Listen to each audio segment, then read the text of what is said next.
मगरबी बंगाल से जहां हुगली में शोभा यात्रा के दौरान हुई हिंसा में अब तक 12 लोगों की गिरफ्तारी हो चुकी है।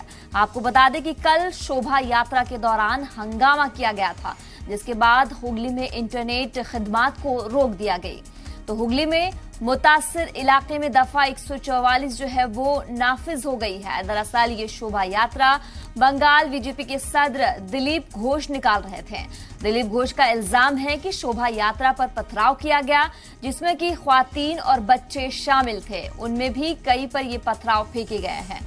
फिलहाल हुगली में इंटरनेट सेवा जो है वो पूरी तरीके से बंद है, उसे रोक रखा है। तो ये बड़ी खबर आपको बता रहे हैं मगरबी बंगाल से, जहां लगातार जो है वो पथराव जारी है। हुगली में शोभा यात्रा के दौरान हुई हिंसा में अब तक जो है वो 12 लोगों को हिरासत में लिया गया है। आपको बता दें कि कल शोभा यात्रा के दौरान हंगामा किया गया था, जिसके बाद हुगली में इंटरनेट खिदमत को जो है वो बंद कर दिया गया। तो हुगली में मुतासिर इलाके में दफा 144 जो है वो नाफिज हो गई है। दरअसल ये शोभा यात्रा बंगाल बीजेपी के सदर दिलीप घोष निकाल रहे थे। दिलीप घोष का ये इल्जाम है कि शोभा यात्रा पर पथराव किया गया, जिसमें कि ख्वातीन और बच्चे शामिल थे। उनमें भी कई पर ये पथराव किया गया है।